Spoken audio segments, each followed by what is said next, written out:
Express yourself through art and show the world your heart. Express yourself through art and show the world your heart. You're in the know with Esther and Larry. Art on the air today. Stay in the know with Larry and Esther. Art on the air our way. Express yourself through art and show the world your heart. Express yourself through art and show the world your heart. Express yourself through art. And welcome. You're listening to Art on the Air on WVLP 103.1 FM and on Lakeshore Public Radio 89.1 FM. This is our weekly program covering arts and arts events in Valparaiso and throughout Northwest Indiana. I'm Larry Breckner of New Perspectives Photography, right alongside here with Esther Golden of The Nest in Michigan City. Aloha, everyone. We're your hosts for Art on the Air. Our theme music you heard is by Billy Foster with a vocal by Renee Foster. Underwriters for Art on the Air are Valparaiso University's Brower Museum, regional art patron Mary Levan, and our landlord, Walt Breidinger of Paragon Investments. If you'd like to find out more about leasing space in this historic building, please give Walt a call, 219-462-5821. I'd like to thank them for their generous support. Thanks to Greg Kovach, WVLP's station manager. Art on the Air is supported by an Indiana Arts Commission Arts Project grant through South Shore Arts and is part of the National Endowment for the Arts. If you're interested in being a guest or sending us information about your arts-related event or exhibit, please email us at artontheair.wvlp@gmail.com. That's artontheair.wvlp@gmail.com. Our program, along with all of our programs, are streaming live at wvlp.org. Art on the Air is rebroadcast on Monday at 5 p.m. Our entire show archive can be heard at our website, brech.com/AOTA. That's Brech, BRECH.com/AOTA. You'll also find our detailed arts calendar at brech.com/AOTA. Our shows are carried by Lakeshore Public Radio, 89.1 FM, every Sunday at 7 p.m., and you can hear them at lakeshorepublicradio.org. And make sure to like us on our Facebook page, Art on the Air, WVLP. Art on the Air is always looking for financial support. We'd like to thank our current supporters. If you're looking to support Art on the Air and, of course, the WVLP station, we'd be happy to become part of the WVLP family anytime. Esther and I especially would invite you to become an underwriter of this program in particular. We have information on our website at brech.com/AOTA. You can find out support information there, or at wvlp.org/support. We have underwriter levels at various levels. You can support us. We'll mention you during our show and throughout the WVLP broadcast day. You know, we encourage you to become part of a supporter because we are supported by our listeners. So don't just be a WVLP and Art on the Air listener. Become a supporter or underwriter in whatever amount you're able to do so we continue to bring you great content and this great local programming. And like I say every week, don't give till it hurts. Give till it feels good. And you'll feel so good about supporting Art on the Air and the whole WVLP family. Join the WVLP family today. And we'd like to welcome back to Art on the Air one of our friends, Artistic Director Jeffrey Baumgartner from Dunes Summer Theater. Welcome to the show. Hey, it's nice to be had. Nice to hear from you. How are you? Great. Well, I know you've had some, tell us a little bit about some changes that are happening for this season with Dunes Summer Theater with the COVID-19 issue going on. Yeah, you know what? We have had a couple of deadlines come and go. We talked about April 15th and then April 3rd. So many of our friends are running summer companies around the country. And so we're a little scrappy. In our 68th season, founded in 1952, we're a little scrappy. So we kind of thought, let's keep an eye on, how complicated the world is getting and when we might be able to get a green light and open up the doors. And then we had June 1st as the final deadline. We were going to then announce to our audience whether we would do salvage any of the programming. Obviously, our May and our June was off. July was looking bad. August was kind of up in the air. So we have made the decision. You might know that, of course, we experienced some vandalism out of the theater that was untimely and hurtful and hateful and a lot of damage. So by recouping and moving on that, it really made us have to, put everything in the mix and say, are we able to do a summer? So we have suspended. We are officially announcing we have suspended the operations and programming for 2020. But, Larry, obviously, we're going to go into some alternate programming, as so many companies are forced to do. You certainly might know about the Hump Day Happy Hour. Amy is our president of the board, of course, Amy Black, And we immediately tried to gather ourselves and say, look, a lot of our friends are musicians. A lot of our friends, of course, are gig workers. They find themselves out of work. They find themselves out of an income stream. What do we need to do? So we immediately set a budget and started hiring them, really, for these. It was funny how it happened. It happened to be a Wednesday, and she says, hey, what day of the week is it? And I said, Wednesday. And she says, hump day. And I said, no, it's happy hour. And we had been talking about programming. How do we do this? And I said, that'll help us remember what day of the week it is. So we do hump day happy hour on Wednesdays, 5:30. We are now going, I think, into our 6th week. It might be the 7th. We're going to probably take it through the end of June. And we hire musicians to do a 45-minute set. We felt like, instead of putting actors in a Zoom situation and rehearsing something and then presenting that in an online webcast situation, musicians typically have, a body of work ready to go that they can present. So we decided to just keep that as musicians, and it's just been a really great program. It's let our audience kind of get to know what our status is week to week, and we also get to enlist these musicians.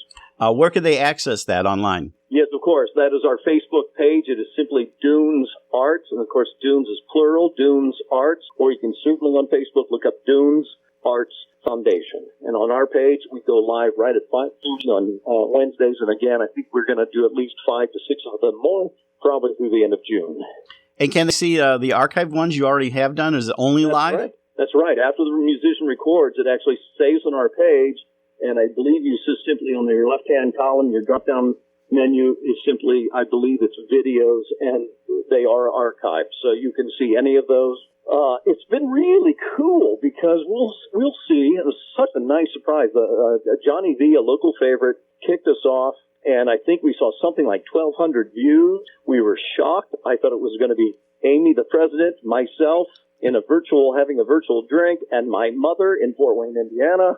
And we had 1,200 people see us, and then 400 within 2 to 3 days. So people do come back and revisit those videos. Wow, that's great. Isn't that cool? Hey, you're keeping that together. Well, just personally, how has COVID-19 influenced you? I mean, you're also an artist, a painter, and you've been out there doing that. So tell us a little bit about that. I was used to traveling, and of course, this is our busy time. So the theater company, as you know, kind of this would have been our 4th summer with the new management team, the new board of directors, kind of a whole new direction. And while I was pushing us to get it closer to a year-round situation, out in April, a couple of weeks in front of Memorial Day, a couple of weeks after Labor Day, we find that the weather sometimes just doesn't cooperate. So we're pretty much slotting into that schedule that is a Memorial Day, Labor Day operation. In fact, Larry, today was the day we were opening production number 1. Amy said, happy opening this morning, and I didn't know what she was talking about. I was not. It's so, we've been rehearsing that for about 6 weeks, that first show, and so it's out of sight, out of mind. What show was that going to be? Well, it would have been Billy Bishop, a two-hander. So right. Billy Bishop was the 1940s World War I, World War II Canadian ace fighter pilot, taken from history. And he's joined by a piano player / narrator, and it's really a delightful comedy. Doesn't get dark necessarily, but it is a serious piece, but a great deal of humor. And Billy was quite a character. So he does anywhere from 12 to 15 other characters in the play. So it's really quite fun. Great storytelling. And that's something that the team has been looking to do over the last several years. Yeah. Well, we hope we can see that in the future. We have to wrap it up now for this segment, but we appreciate that being on. That's Jeffrey Baumgartner, Artistic Director for Dune Summer Theater, which unfortunately announced that the season is not happening, but they have some great stuff going on their website. So, Jeffrey, thank you so much for coming on Art on the Air. Cheers. Thanks for having me. And we'd like to welcome to Art on the Air our musical guest, Jeffrey Brown. He's actively involved as an educator at Valpo University, noted for his jazz. He's taught extensively through K through graduate school. He's got a great background, and we'd like to welcome him to Art on the Air. Jeff, welcome to the show. Hello, thank you for having me. Yeah, that's nice to meet you as well. Well, we'd like you just to tell us a little bit about your background. You and I go way, way back, probably when you were just doing stuff with the Northwest Indiana Symphony. But our audience would like to know about your whole journey from where you grew up, where you went to school, and things you've been doing. Well, I was born in Cary, and I grew up in Hammond and Munster. I went to Munster High School, and I went to college primarily in Chicago. I went to Paul and the American Conservatory of Music, and then I was on the road a great deal. when I was in college, and so I ended up getting a bachelor's degree in communications, and then later on getting a bachelor's in music, and then I started a doctoral program at the Eastman School of Music in Rochester, New York. But not like you, Larry. I exited about halfway. I've studied jazz and percussion my entire life. I have family-wise, I've got 3 children, ranging in ages now. My goodness, from 33 to 38. My youngest, yeah, it sure does. My youngest is a Porter County sheriff's police officer. My daughter is a professor at Ball State University, and my oldest son is a vice president of the Johnson Controls outside of Milwaukee. And personally, I have been in a very nice relationship with a young lady named Anne Marie Bice, who's a fellow college professor friend of mine at BU, and great vocalist for going on 3 years now. So that's kind of like where I'm at. Excellent. Hey, we know you've done a lot of things musically, and we're going to touch on that a little bit later. But I have to tell you one quick story is when I saw you with my daughter, because as a way of disclosure, she was part of your jazz ensemble at Valpo, and she always liked to think that she escaped from my influence. Anyway, I went to see you guys at Duffy, and of course you turn around and say, "Oh no, it's Larry Breckner. I've known him for a long." And of course her eyes rolled because it's like I can't even get away from you from there. Well, it was funny how you could in front of a young lady like twice a week for like an hour and a half. And was she playing baritone saxophone then? I think she played Barry, and yeah, I think she played Barry for you. Yes. Yeah. And it's funny. It was like all of a sudden I looked at you and then I looked at her and I said, wow, okay. I think I remember Larry when she was born, actually. Yeah. Well, it was a big deal at Munster. So, because she was, we put her on stage in Fiddler on the Roof at 5 months old as Madeline Zeidel's baby. So, anyway. Yeah.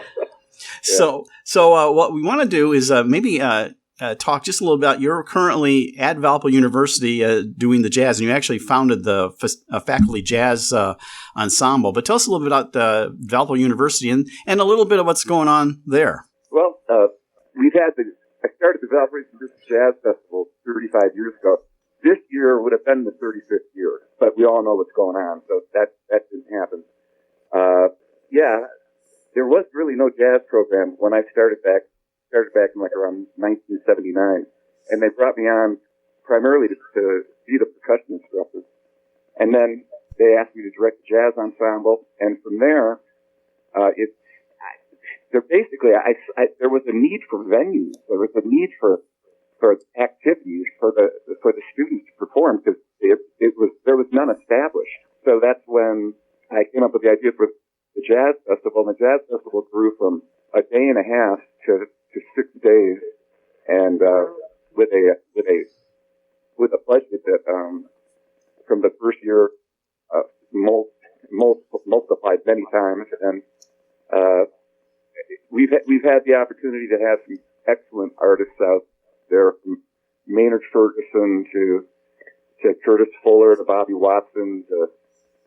We had Tom Bones Malone one year from the Blues Brothers. He's an excellent jazz trombonist. Clyde Hampton, Randy Brecker. Those just folks come to mind, and they did an excellent job. And the component was in the very beginning to combine a festival that's a little bit different. There's collegiate festivals that are competitive. There's professional jazz festivals. There at the time was not anything that combined all those things. So I decided I wanted to have high school involvement. Also, the college students, they had never really performed with guest artists. So that was a new thing to bring to the plate. And so being able to have these guest artists come in and do clinics with the students and then perform with them. And then on the weekends, we have the professional acts. So it was kind of a new model than what had been going on, because it's non-competitive. I didn't want it to be competitive. At the time, there were enough competitive festivals going on. So the students that come from high schools, they're coming for just the joy of playing, and the directors really like it, for sure. That's the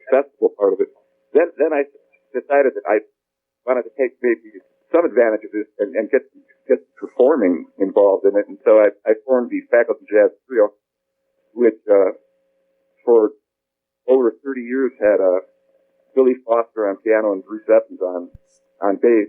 And we did 2 recordings, which got some very nice reviews and had a chance to play with some great players. And so that's kind of the how the whole thing started. That's quite a trio there, Bruce and Billy and you, I would imagine. Oh, thank you. Yeah, we played a great deal. Billy retired after the 29th festival for a multitude of different reasons, and from there we had Roger Harris, who's a pianist from the South Side of Chicago, and we continued doing most of the things that we did before. Bruce Evans retired 3 years ago.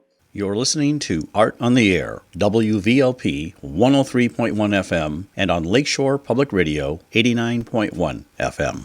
And I don't know what you call my status right now. Do you want me to talk about that? Yeah, we will, but I'll tell you what, why don't we listen to some of your music right now?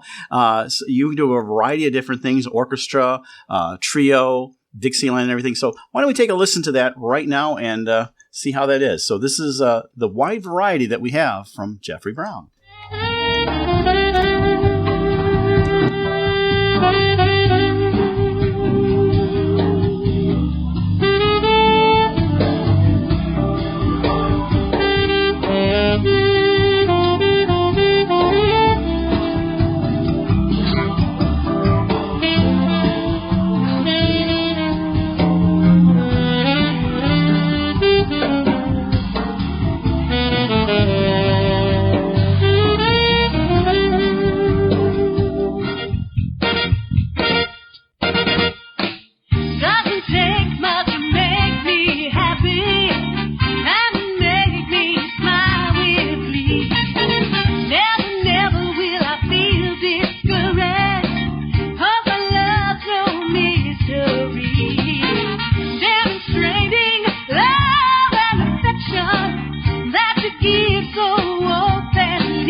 the Hoosier Hit Show, starring Brown's Music Boss. A musical trip around our great state, featuring famous homegrown artists like Seymour, Indiana's John Mellencamp. R-O-C-K in the USA, R-O-C-K in the USA, R-O-C-K in the USA, yeah, yeah, rockin' in the USA. Let's head north up I-65 to the capital of Indiana and hear some great jazz by Indianapolis native Wes Montgomery.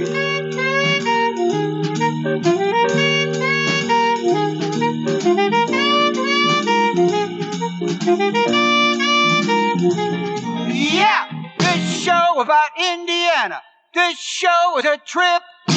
Get on board, take a seat while we visit with the musical greats.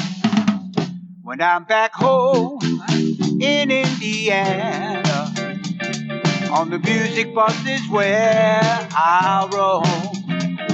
Driving across the state to make a case for artists from then and now. In Indiana, my home. Let's go. Now, kids, raise your hands if you want to get on the bus. We'll take a mini music journey all aboard. Come on now, Harry. Here on the bus, this history's a must. But once we go, we'll share our passion for this music we will pass. The dunes of Lake Michigan and the 9th largest city in Indiana. Where are we?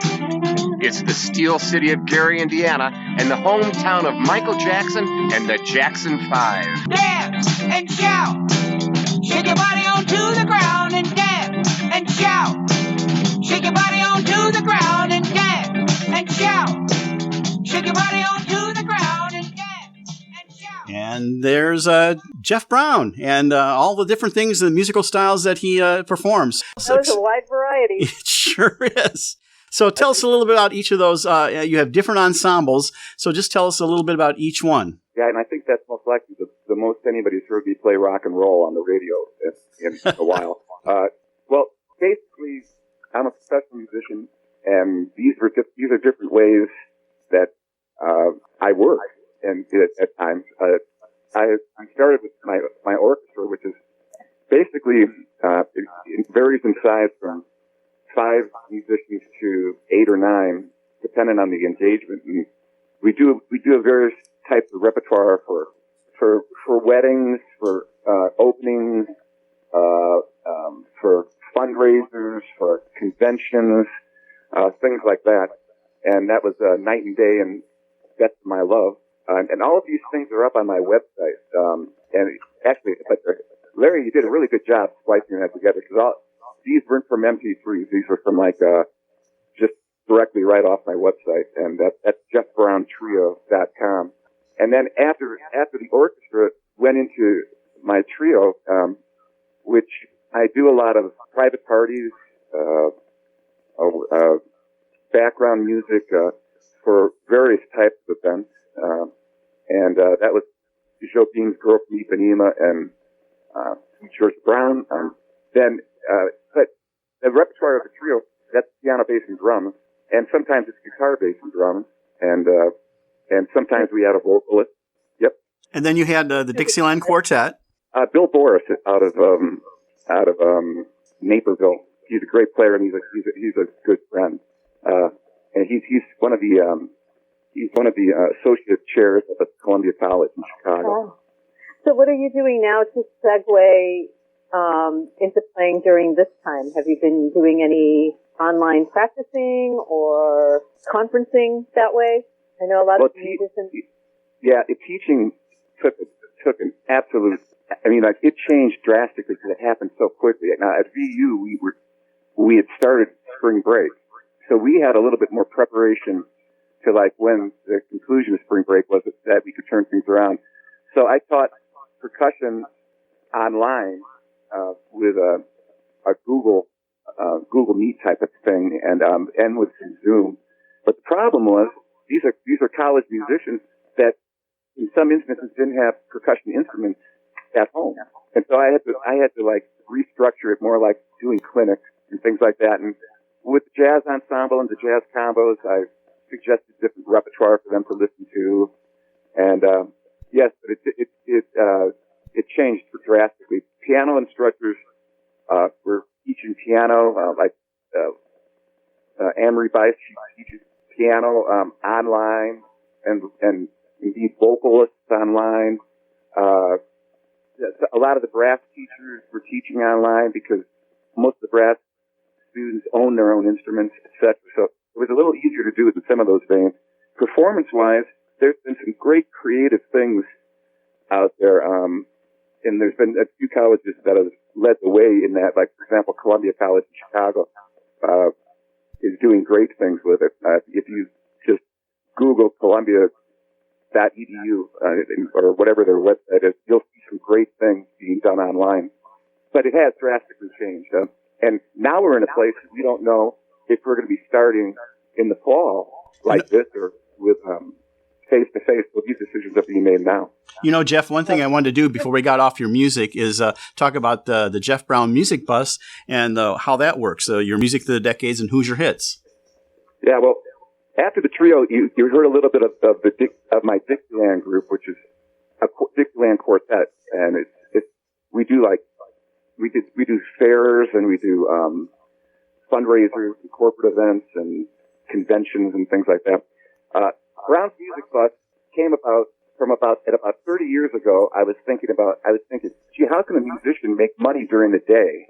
And so I said, okay, what I decided to do these music assembly programs, but I tried to structure it a little bit differently. The Music Bus is actually a music anthology that traces modern American music from post-World War II to the present, and trying to figure out a way to indeed present that, what would they do? The bus, quote-unquote, travels via decades. And what we do is, and it's easy to do with the students in the elementary schools, and primarily elementary and middle school, although we did play Munster High School, Larry, when you were there. You could give them sound bites of tunes, and you just go from one to the other, and you could end up playing sometimes between 25 and 30 tunes in about a 35 to 40 minute period. And so that's where that came from. The other one, about 3 years ago, I formulated a new show. The first show is the Music Through the Decades, the one that I just spoke of. The other one is the one that, had the Mellencamp tune, and then West Montgomery, and then the Jackson 5. Those are from a show that I wrote called Who's Your Hit? And it's basically a show that has music from Indiana-based composers and performers, and it was very successful. It also answers one of the music history and types of components that elementary schools have to cover. So there you go. Very good. Are you still doing it at all, or have you had time now? Well, not now. Do it primarily. We're out primarily from around. We do a Christmas show because it's just a wealth of material that you could change things around with all kinds of different types of tunes for Christmas, but you can't call it a Christmas show. It's a holiday show. Start post Thanksgiving and go through the end of the year. Excellent. I want to ask you a little back at to Valpo University, because we know that they're having some financial issues, and that's going to affect the jazz program and you personally. So maybe speak to that. We have a little bit left. And tell us a little bit about what's going on at Valpo University in jazz music. Well, it's not just VU. I mean, this is happening at small liberal arts schools across the country. And primarily what happened is last summer they gave people supposedly their last year's contract. And so they did that in each department, and they eliminated the jazz studies coordinator position, which is what I had for many years. And so consequently, what they're doing is they're eliminating these positions throughout the university, and indeed, again, throughout the country, and they're supplanting part-time instructors, adjunct instructors, to do the job. And it was a huge financial thing. VU is going through big financial problems. They furloughed about 190 people, and the administration took percentage cuts, and they're not replacing positions that after people retire. Now, the interesting thing with me is I guess I retired, and because I'm going to be getting an early retirement thing, but then they hired me back to do the jazz program for 1 year, as they do a search for somebody that can do that. So that's my situation there. You're listening to Art on the Air, WVLP 103.1 FM, and on Lakeshore Public Radio 89.1 FM. And how does that free you up then to maybe go back to playing gig music and everything? Or are you going to probably explore more of that now that you have more free time? And also private lessons, I assume. Oh, yeah, all that. And throughout my entire teaching career, I've played professionally as much as I possibly can. Even going back to like when I was on staff for Disney World, I was a staff musician there for a year, and then came back and started teaching, and I was on staff at WSM Radio, and that's back when Opryland was up, and playing professionally has been a huge part of my life throughout. Now, the economy and the nature of the industry has changed drastically. So you have to learn how to ride that wave. Very good. Hey, we got just about a minute or so left. So tell us a little bit about what you're looking forward to, and also how COVID-19 has affected you both personally and professionally. Well, professionally, I don't know another way to say it, but there's just no work. Nobody's working. Musicians are crying, and it's because there's no venue. And up until recently, all of the venues have been closed. Now that's opening up a little bit. It's affected me just like it's affected each of you. It's unprecedented. It's going to affect literally every aspect of what I do and have done, performing wise and teaching. It's going to take a while for the music industry to bounce back. It's not indeed as resilient as other industries, and it takes a while, because I can remember 2008, and I can remember other times. It takes a little while to build back, but it'll be back because people need to have art in their lives. They need to have music in their lives. It's going to be more outdoor festivals, I think. I'm not sure there's a venue that can work with the distancing that is in place. You know, it's that's for not sure. viable. And if with the distancing in place, you talk just think about rehearsing an ensemble. I mean, like, right. Students are pros, anybody. They're used to like sitting next to each other, and that's gonna create an entire new way of going about it. Because in my instance, I've done a lot of studio work, and I understand how to space different sections and get, because I would be rehearsing much like an open recording session type of thing. But that's very difficult to do if you direct a choir or if you direct a symphonic orchestra. Yeah, because they need to hear each other. Well, Jeff, we're have to wrap it up, unfortunately. We could probably go on for some time. Our guest today was Jeffrey Brown, Trio, Quartet, Orchestra. You can find out information about him at jeffbrowntrio.com. And at least for one more year, he'll be at Valpo University. Jeff, thank you so much for being on Art on the Air. Thank you, Jeff. Thank you, both of you. Thank you very much. And now we continue with Art in the Air. Our next guest is Joe Rauen. He's a builder and performer using things that are lost, found, repurposed, making art objects, but also that are fully functional musical instruments. Joe, welcome to Art on the Air. Greetings, Larry. Aloha, Esther. Aloha, Joe. I would say fantastical things. Joe, we'd like to talk about your background a little bit, like where you grew up, how you got from, well, I could say where you are to where you are now. And so tell us a little about where you go. Well, if there's a notable thing to say about my high school career, it's that I was active in the art and music departments, and that there was a not so subtle notion that one of those things would have to be picked, which maybe is the springboard for this whole thing, which is trying to recombine those two things that I was passionate about, that I thought I had to cleave apart and pick one. So ultimately I picked music, I guess. But as far as pursuing at the collegiate level, and I went to the Berklee College of Music where I studied music performance.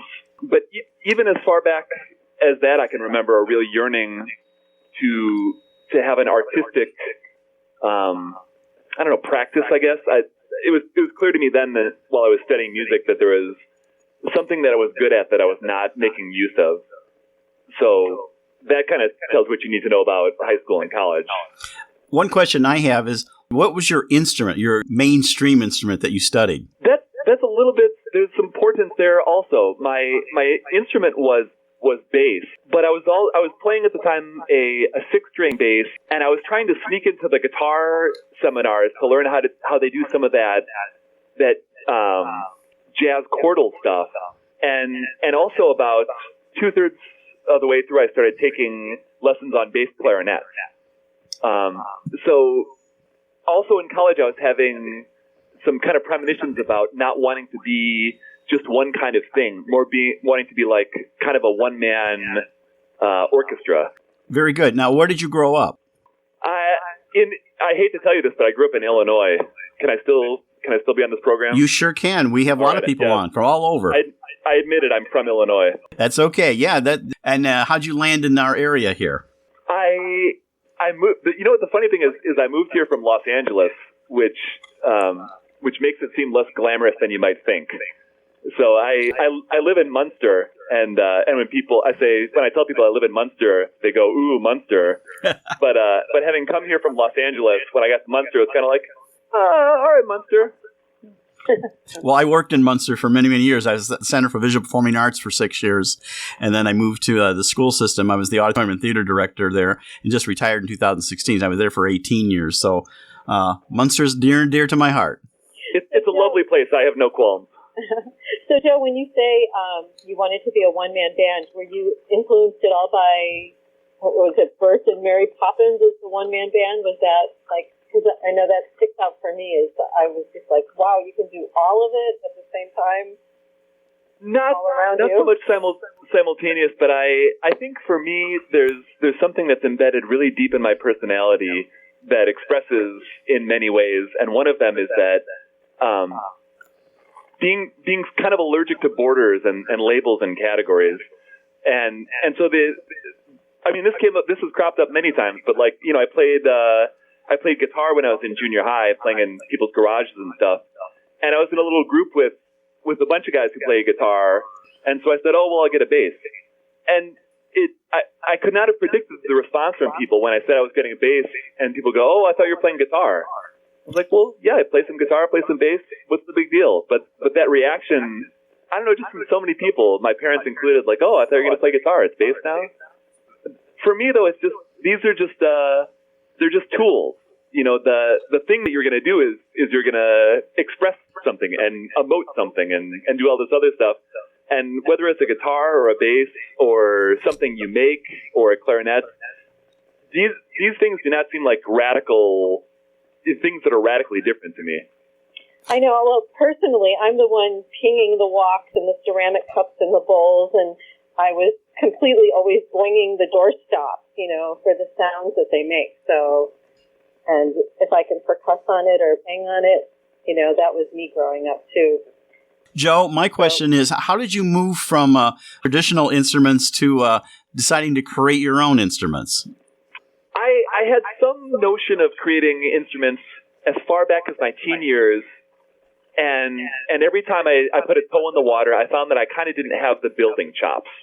So I built an instrument when I was, I don't know, maybe 15 or 16 that was mostly like metal mixing bowls suspended from a rack that you could kind of hit like gongs. But it was pretty crude. I found that I was not able to, drill or cut or assemble things as cleanly as I would have liked. So more than once I stuck my toe in the water of building something. And let's see, I must have been in my mid to late 20s. I was in a guitar center in Pasadena, and there was a frame drum hanging on the wall. A frame drum is like the simplest drum you can make. It's like a rim with a skin stretched over it, used in Irish music and some other European folk music. But a very simple drum. And I saw that, and I said to my friend that I was with, I said, you know, that thing is pretty much half a banjo. If you could just make a neck for that, you would have a banjo. And so he says, okay, smart guy, do that. So I bought the frame drum, and I set to work making the neck assembly. And I found that I was able to do it, you know, not expertly, but the challenge was right to my skill level. So I said, you know, okay, well, you get a hunk of wood. What do you have to do next? And so I looked at the banjo I had and said, okay, there's this part where it kind of angles in. There's this part where it's got to meet and be flush with the rim. Okay. basically I found the task was about equal to my skill set. And so having made a banjo, and then when I strung it up and the music that came out of it was lovely, that was a real turning point for me. And the lesson there was kind of like, oh, you don't need to know anything. You don't have to start with knowledge and then do the applied craft. You can start with the applied, and sometimes the knowledge, kind of reveals itself. Very good. I heard a friend of mine who plays the banjo describe it as basically a drum with a neck and strings. Yeah, I mean, there's the banjo. The banjo runs from the very simple to the very complex. So, like the bluegrass banjo has many parts that are not even visible because they're internal parts. Like a spun brass rim and these brackets that hold it on. So the banjo itself has a lot of latitude in terms of high to low tech, which is one of the cool things about it.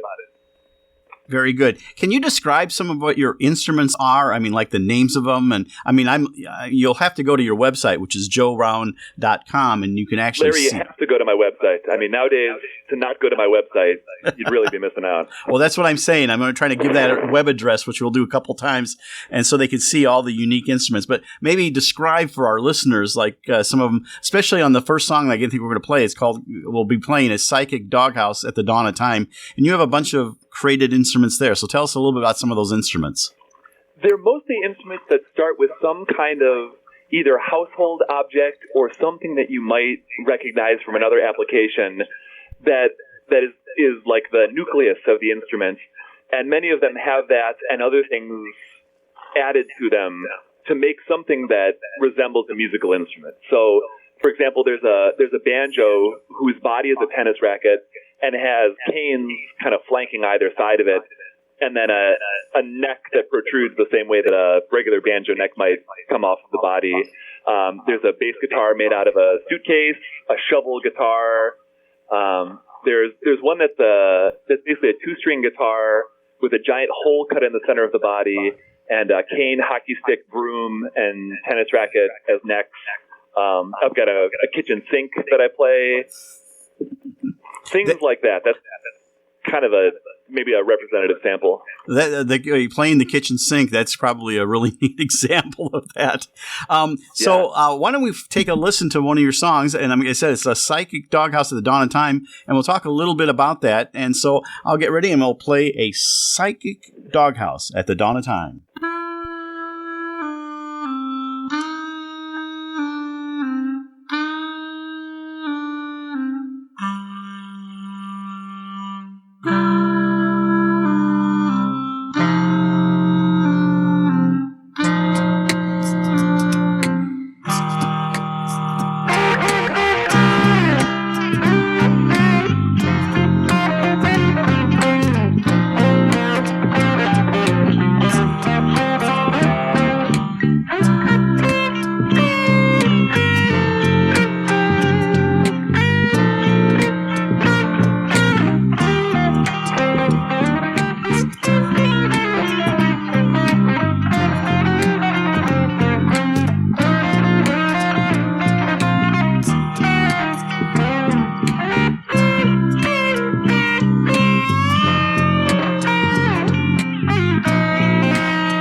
And we're back, and And that is a psychic doghouse at the dawn of time. You're listening to Art on the Air, WVLP 103.1 FM, and on Lakeshore Public Radio 89.1 FM. So tell us a little bit about that piece.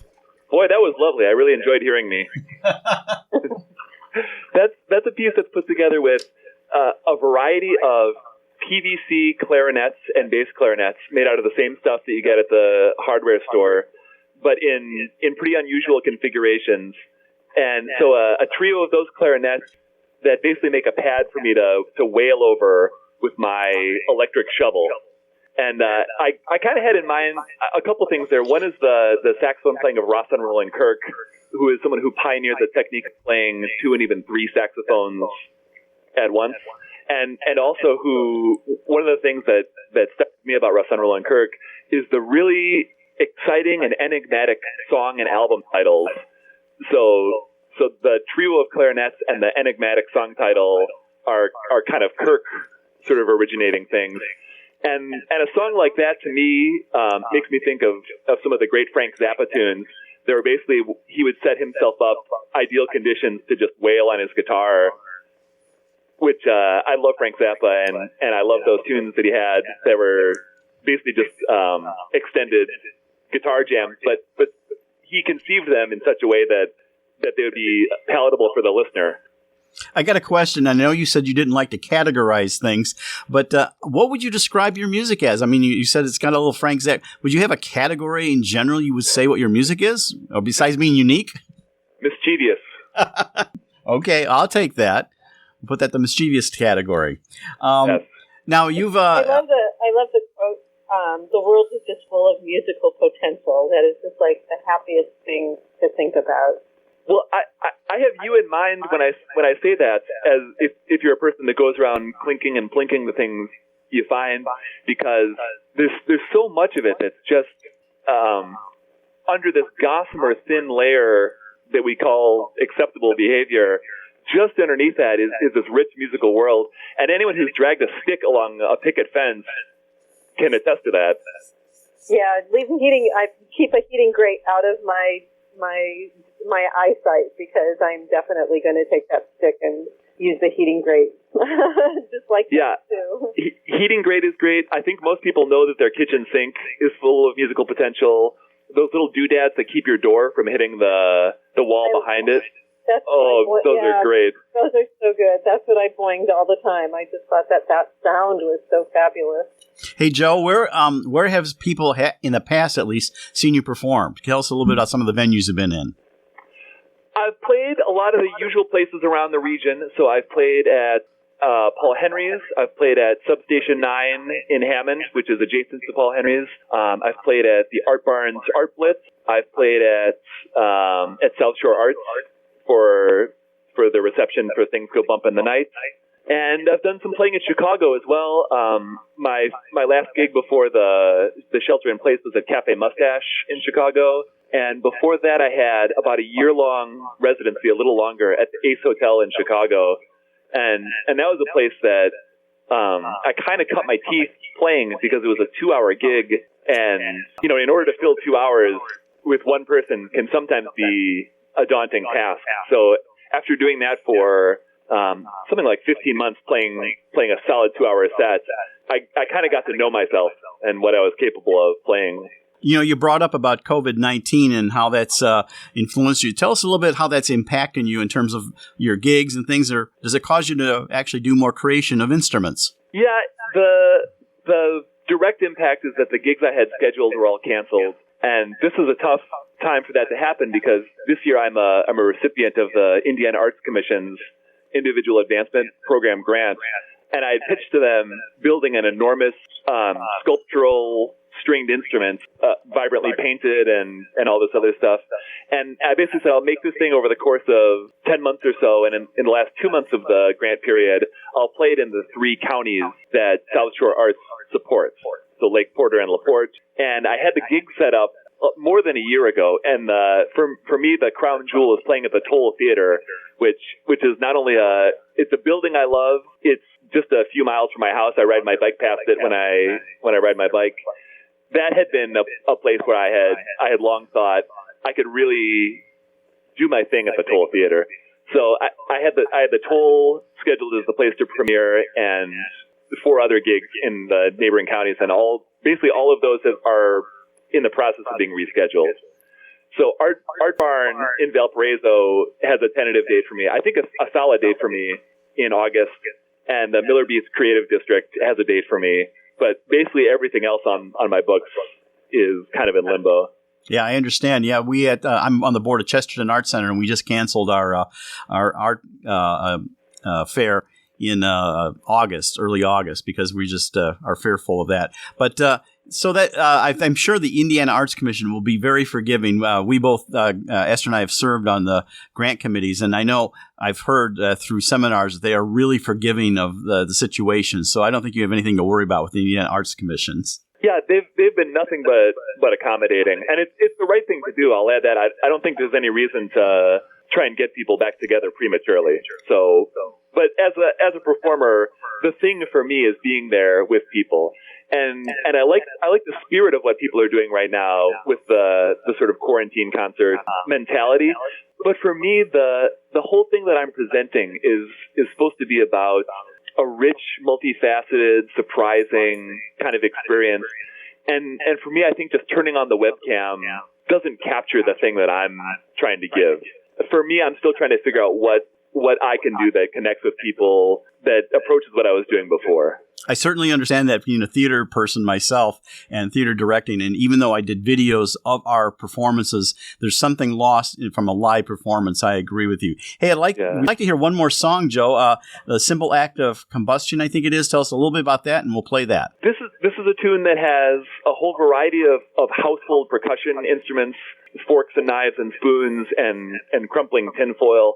All those things make a percussive kind of bass to play over. And this features clarinets, also some of my PVC clarinets, and also one of my newest instruments, a giant double neck bass that has saw blades and is covered with colorful bric-a-brac. And this also is a little bit of an excuse to do some clarinet orchestration and then a little bit of soloing on top of it with electric shovel. Very good. So here we hear Joe Rauen's Simple Act of Combustion.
that's Joe Rauen's The Simple Act of Combustion.